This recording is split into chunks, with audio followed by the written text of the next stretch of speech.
সম্মানিত দর্শক, দ্বিতীয় বিপ্লবের কথা মারাত্মকভাবে আলোচিত হচ্ছে। যারা এই সময়টিতে বিপ্লবের মাস্টার মাইন্ড, গণ অভ্যুত্থানের মাস্টার মাইন্ড রূপে এই সমাজে বিচরণ করছেন, বুদ্ধিজীবী। তাদের এত বুদ্ধির যন্ত্রণায় অনেকের দাঁত পড়ে গেছে, অনেকের চুল পেকে একদম সাদা গুডুগুডু হয়ে গেছে, এবং তারা সারাদিন এত চিন্তা করেন, চিন্তার যন্ত্রণায় তাদের কপালের বেশিরভাগ চুল নেই। এবং অনেকের দেশ জাতির প্রতি তাদের যে প্রেম, ভালোবাসা, উদ্বেগ এবং উৎকণ্ঠা, এর কারণে সারাক্ষণ তাদের মেজাজ গরম থাকে, ভীষণ রকম মেজাজ গরম থাকে। এবং সেই মেজাজ গরমের কারণে তাদের যে ফার্টিলিটি রেট, সেটা 0 হয়ে গেছে। সন্তান উৎপন্ন করার পুরুষের যে সহজাত ক্ষমতা, সেই ক্ষমতা তাদের নেই। তাদের হয়তো বীর্য আছে, কিন্তু বীর্যের মধ্যে শুক্রাণু সেভাবে নেই। ফলে অনেকের ছেলে সন্তান নেই। তারা এই দেশ জাতির জন্য মূলত পরিশ্রম করে যাচ্ছেন। এইরকম অসংখ্য মানুষ। অনেকে এই যাকে বলা হয় বিভিন্নভাবে সেকুলার চিন্তাভাবনা করেন। অনেকে ডানপন্থী, অনেকে বামপন্থী, অনেকে মাঝহাবি, অনেকে লামাঝহাবি, অনেকে সুন্নতি, অনেকে জামাতি। এরকম অসংখ্য লোক এই আগস্ট মাসের 5 তারিখের পর তারা সেই বিপ্লবের মাস্টার মাইন্ড হিসেবে এভাবে সামনে চলে এসেছেন। মনে হয় যেন তারা যুগের পর যুগ ধরে এই আন্দোলন তারা করেছেন। শেখ হাসিনাকে হটানোর জন্য তারা সে 2009 সন থেকে পরিশ্রম করছেন। এরকম অনেক লোক এখন আমরা সামনে দেখতে পাচ্ছি। এবং তারা যেভাবে দাড়ি ঝুলিয়ে, মুখ ঝুলিয়ে, মোষ ঝুলিয়ে, গাল ঝুলিয়ে, পাগড়ি দুলিয়ে যেভাবে কথাবার্তা বলছেন, তাদের কথাবার্তা শুনলে মনে হবে যে এই বাংলায় তারা ছাড়া আর কোনো গণক নেই, তারা ছাড়া অন্য কোনো জ্ঞানী নেই, গুণী নেই, পণ্ডিত নেই, পাণ্ডিত্য নেই, এবং এই বাংলাদেশে তারা ছাড়া অন্য কোনো বই পুস্তক নেই। তারা হলো জীবন্ত লাইব্রেরি। তো এইরকম একটি অবস্থাতে তারা যে সকল বিতর্ক আমাদের এই সমাজে গত 7 মাসে তৈরি করেছে, সেই বিতর্কের ফলে সামাজিক যে সংহতি, এটা নষ্ট হয়ে গেছে। যারা এই বিপ্লবের প্রাণপুরুষ ছাত্র, সেই ছাত্রদের জীবন হুমকির মুখে পড়ে গেছে। তাদের দুর্মতি, দুর্বুদ্ধি এবং অতি পাণ্ডিত্যের কবলে পড়ে কোমলমতি বিপ্লবীরা, কোমলমতি আন্দোলনকারীরা, গণঅভ্যুত্থানের নায়ক এবং নায়িকারা অবাক বিস্ময়ে একটার পর একটা ভুল করে গেছে, এবং এখন পর্যন্ত সেই ভুল করে চলেছে। বাংলাদেশ যখন শুরু হলো, আসলে মূলত ব্যাপার হলো যে আপনি যদি বিতর্ক করতে চান, সেই বিতর্কের ব্যাপারে বেশি বিতর্ক করা আল্লাহ রাব্বুল আলামিন নিষেধ করে দিয়েছেন।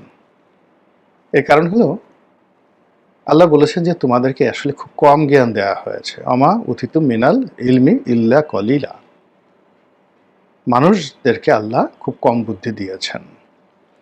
ফলে এই বুদ্ধি নিয়ে মানুষের জন্ম রহস্য, মৃত্যু রহস্য, কিভাবে বাঁচে, কি এত কিছু করে, এগুলো নিয়ে এত বেশি চিন্তা ভাবনা বিতর্ক করার দরকার নেই। মানে আল্লাহ রাসূল সাল্লাল্লাহু আলাইহি সাল্লামের কাছে জিজ্ঞাসা করা হয়েছিল রূহ সম্পর্কে, যে আমাদের মধ্যে যে কলি মানে রূহ যেটি আসা যাওয়া করে, এটা আসলে কি? এখন এই বিষয়টি এতটা জটিল যে বিজ্ঞান এখনো পর্যন্ত রূহ জিনিসটা কি, প্রাণবায়ুটা কি, এটা এখন পর্যন্ত ধারের কাছে যেতে পারেনি। আজরাইল আমাদেরকে আসে জান কবজ করে নিয়ে যায়। কি নিয়ে যায়? কেন মানুষ মরে যায়? কেন মানুষ বেঁচে থাকতে পারে না, অনন্তকাল বেঁচে থাকতে পারে না? কি এমন রয়েছে যে জিনিসটা চলে যায়? এই যে রূহ কথা বলা হচ্ছে, কেউ বলে ইল্লিনে যায়, কেউ বলে সিজ্জিনে যায়, কেউ মারুফতি, নানা রকম তথ্যপত্র দিয়ে অসংখ্য বিতর্ক আমরা এখন করার চেষ্টা করেছি। অথচ মুহাম্মদ রাসূলুল্লাহ সাল্লাল্লাহু আলাইহি ওয়াসাল্লাম এর কাছে যখন এই বিষয়ে জিজ্ঞাসা করা হলো, আল্লাহ বলে দিলেন যে তোমাদেরকে খুবই কম জ্ঞান দেওয়া হয়েছে, সেগুলো নিয়ে আর বিতর্ক করো না, বেশি প্রশ্ন করো না। 1।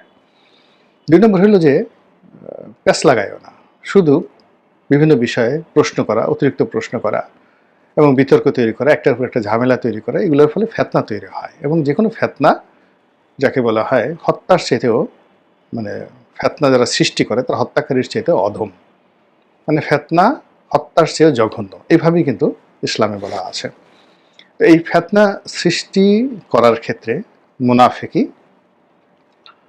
এবং অতিরিক্ত প্রশ্ন করা, এবং এই দুটো কাজই বনী ইসরায়েলরা করত, অর্থাৎ ইহুদিরা করত। এবং তারা সেই ফিতনাটা কিভাবে তৈরি করত, এই জন্য আল্লাহ রাব্বুল আলামিন পবিত্র কালামে পাকে দুটো খুব গুরুত্বপূর্ণ ঘটনা বর্ণনা করেছেন। একটা হলো যে বনী ইসরায়েল জাতির একজন লোক মারা যায়। এখন কোনো অবস্থাতেই কে মারা গেছে, যে মারা গেছে তাকে কে মেরেছে, এই বিষয়টি নির্ধারণ করা যাচ্ছে না। তো বনী ইসরায়েলের লোকজন এসে হযরত মুসা আলাইহিস সালামকে বললেন যে আপনি তো আল্লাহর রাসূল, আপনি কী ধরনের আপনার ক্ষমতা আছে, আমরা একটু দেখতে চাই। আপনি একটু আল্লাহর কাছে জিজ্ঞাসা করেন, আল্লাহ বলে দিক যে এই হত্যাকারী কে। তো আল্লাহ রাব্বুল আলামিন সেই বনী ইসরায়েলদেরকে জবাব দেওয়ার জন্য তিনি একটা সিস্টেম করলেন।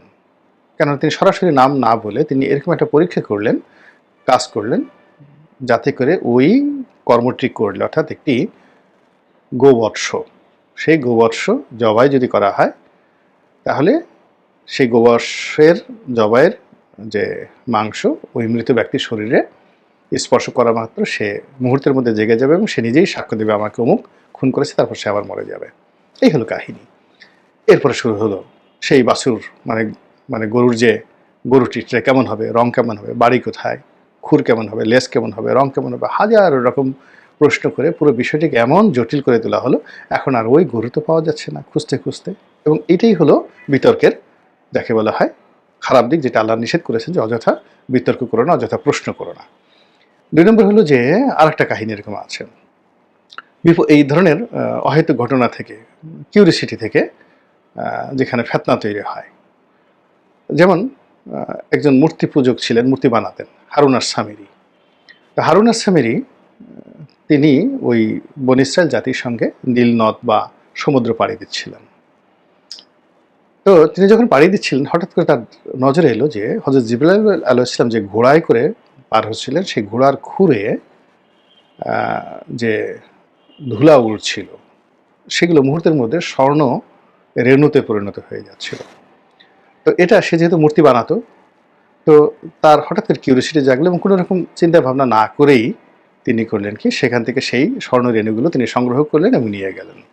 যাই হোক, খুব সংক্ষেপে করছি, পরবর্তীতে কোনো এক সময় তিনি সেই স্বর্ণ রেণু দিয়ে একটা গরুর বাছুর তৈরি করলেন এবং আরও অনেক অলৌকিক ঘটনা আছে, কাহিনী আছে। তো সেই স্বর্ণের বাছুরটি হঠাৎ করে হাম্বা হাম্বা বলা শুরু করলো এবং এটি একটা দোয়া, তার মানে একটা ডিজায়ার, তিনি মুসা আলাইহিস সালাম এবং হযরত হারুন আলাইহিস সালাম তাদের কাছ থেকে তিনি চেয়ে নিয়েছিলেন। তো যাই হোক, যখন হাম্বা হাম্বা করলো, ঠিক সেই সময়টাতেই হারুন আস-সামিরি বলে বসলেন যে মুসা তুর পর্বতে গেছে আল্লাহকে আনার জন্য। আল্লাহ তো তুর পর্বতে নেই, আল্লাহ এখানে এই গরুর মধ্যে, এই গরু বাছুর মধ্যে। এই শুরু হয়ে গেল যুদ্ধ, সে ভয়াবহ যুদ্ধ।